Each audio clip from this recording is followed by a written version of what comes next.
Tonight is the very last chapter of The Boy at the Back of the Class by Anjali Q. Ralph. It's chapter 26 and it's called The Present. It's been 2 weeks since we all were in the newspapers and received the Queen's letter, and in lots of ways things feel just like they did before. Mum doesn't walk me to the bus stop anymore. The strangers have stopped staring at us with funny looks on their faces. And I'm still hoping to win first prize for my photosynthesis plant, even though Ahmet's plant is growing faster than everyone else's, again. He's teaching me some words in Kurdish like grow more and grow up and I love you lots. And I think it's working. But in lots of other ways, things aren't normal at all. Aunt Christina comes round much more often, and she buys me presents too. I think she likes us now because we were in the newspapers. I still don't like her. Whenever she comes, I ignore her and make Uncle Lenny play Scrabble with me and Mum, like he used to. Mr. and Mrs. Rashid from the floor below have invited Mum and me for dinner this weekend, which means Mum might have a new best friend. And next week, I'll be going with Tom and Josie and Michael and Ahmet to Buckingham Palace to have tea with the Queen. Sometimes I get so excited thinking about it that I have to jump up and down just as high as I can until my insides feel calmer. I think they must know that things can never be the same again after they've had tea with an actual Queen. Mum asked me what I'd like to take as a present for the Queen, and I thought about it for 3 hours. In the end, I decided that as she doesn't really need anything and I can't afford to buy her real diamonds or a ruby, I would buy her a pomegranate from the man with the royal heart, because I think the next best thing to wearing lots of jewels must be to eat lots of little ones instead. The other thing that's changing is that I turned 10 today. When I woke up extra early this morning, I found the birthday card on the kitchen table. The birthday card is a very old card. It was the last one Dad gave to me before he died, and every year Mum puts it out so that he can be there to greet me when I wake up, like he used to be when he was alive. It doesn't say much inside, just, to my pumpkin, happy birthday, try not to grow up too fast. Love, Dad, kiss.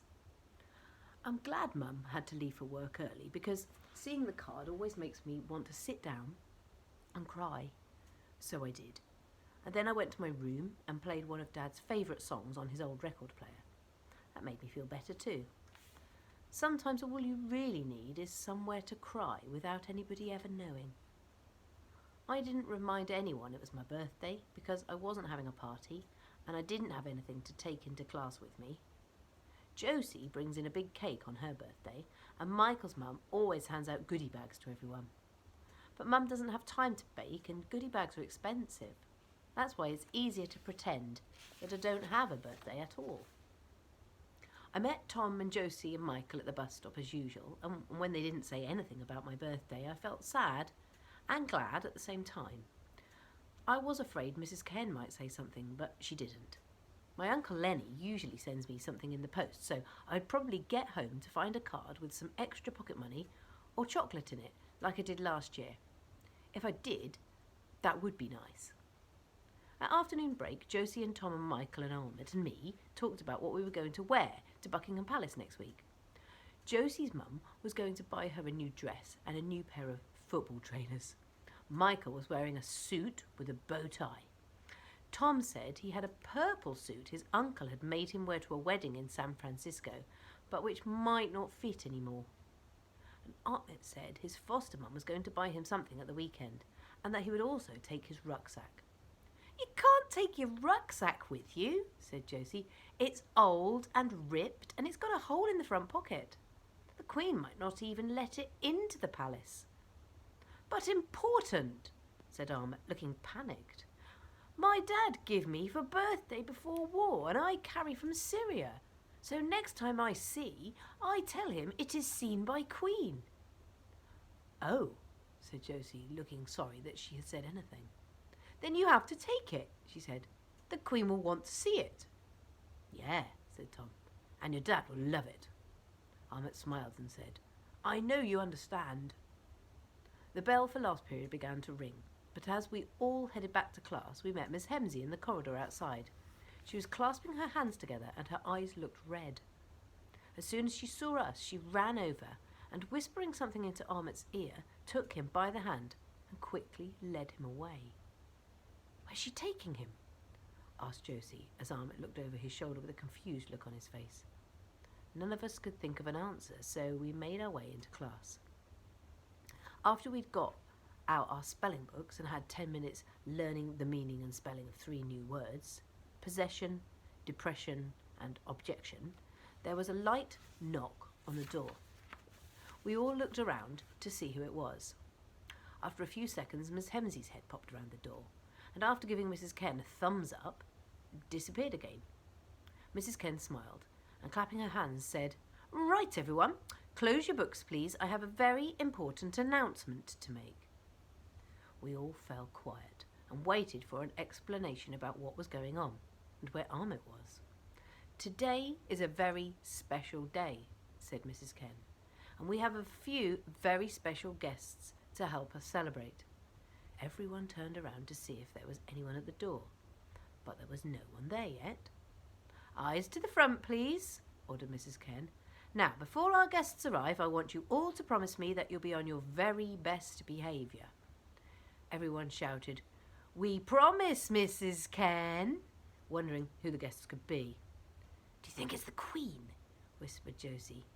Maybe it's the Queen's guards again, whispered Tom. But they were both wrong, because it was my mum, carrying a cake with candles on it, and behind her was Mrs. Saunders and Ahmet's foster mum and Miss Hemsey and the woman who had been at the interview and who Michael had said was Ahmet's caseworker, and another woman we'd never seen before who was walking with her hand on Ahmet's shoulder.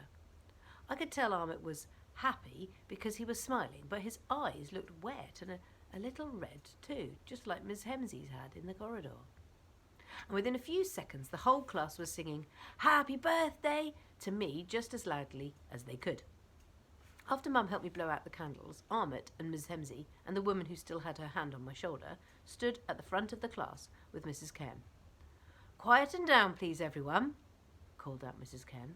We'll cut the cake in just a few minutes, but first I want everyone to say good afternoon to our extra special guest, Miss Duncan. The woman standing beside Ahmet stepped forward as everybody shouted out, Good afternoon, Miss Duncan. She was wearing a bright blue suit and had short grey hair and a green diamond ring. Now, Miss Duncan has come here today from very far away because she has some important news to share with us, said Mrs. Ken. Over to you, Miss Duncan. Miss Duncan nodded and looked straight at me and with a smile before looking around at everyone.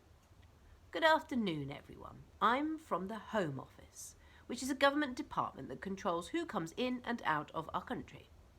Like the police? Called out Dean. No, not like the police, smiled Mrs. Duncan. She waited for more questions, but no one else said anything. Everyone was deadly silent now, and I could feel my whole chest beating so hard that it felt like someone was playing drums inside my tummy. Miss Duncan carried on. Today I had the pleasure of bringing Ahmet some special news, and he has very kindly said he would like to share it with all of you. Ahmet? She held out a plain white envelope that had no address on it and offered it to him. But Ahmet didn't take it, and whispering something to Miss Hemsey instead. Miss Hemsey frowned at first, but then, laughing and crying all at once, gestured at me to come up. He would like his best friend to read it to everyone, she explained. For a moment I couldn't move. Then Josie gave me a kick under the table that made me stand up and slowly walk over to where Ahmet was standing. Miss Duncan waited until I was standing in front of her, and holding out the envelope to me, said, A very happy birthday, Alexa, from all of us. Thanks to you, and to Josie and Michael and Tom, of course, there have been thousands of people writing in and signing petitions and calling our offices just to ask how they can help Ahmet and lots of other refugee children like him. Because of that, well, here you go. Ahmet nodded and added, "Happy birthday, best friend." I opened my mouth, but I think all my words must have disappeared and my brain had stopped working because I couldn't really think any thoughts anymore. Ahmet tapped the envelope in my hand and said, "You read it. For me?" I tried to take the piece of paper out of the envelope, but there's so many eyes staring at me, and Ahmet's eyes looked so big that my fingers got nervous and started to shake. "Here, darling, let me help," whispered my mum as she jumped up and quickly took out the folded piece of paper that lay inside. Opening it up, she held it close as we read it out loud together. It said, "Status, Family Investigation Summary, Ahmet Sequel, age 9. Father, Mohammed Sequel, age 43. Profession, Professor of Engineering. Country of origin, Syria. Status, located, Calais Refugee Camp, France. Mother, Samara Sequel, age 45. Profession, journalist. Country of origin, Syria. Status, located, medical facility, Surak, Turkey. Sister, Sarah Sequel, age 3. Status, deceased. Med Crossing. HO outcome, granted permanent asylum in the UK, reunification of family imminent. I looked up at Mum and then at Ahmet and then back at Mum again. "What's asylum mean?" My mum smiled, but her eyes were watery too. "It means they can come and live here. Darling, Ahmet's mum and dad are coming to the UK. They've been found." I looked up at Ahmet, who was nodding excitedly, and then I looked up at Josie and Tom and Michael, who were all staring back at me with their mouths open. And then I looked at Mrs. Ken, who was saying a prayer, and Miss Hemsey, who was crying so much that she'd grabbed Mrs. Saunders and was making her go red in the face. And suddenly Michael jumped up and shouted, "We did it!" And the whole class started cheering and whooping and jumping and clapping all at once. I know that afternoon was one of the best afternoons I will ever have.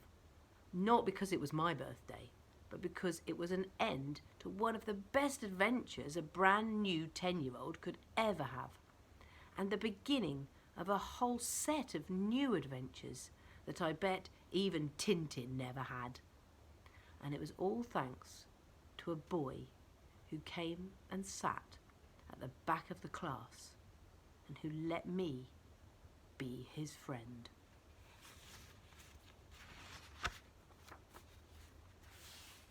And there they are.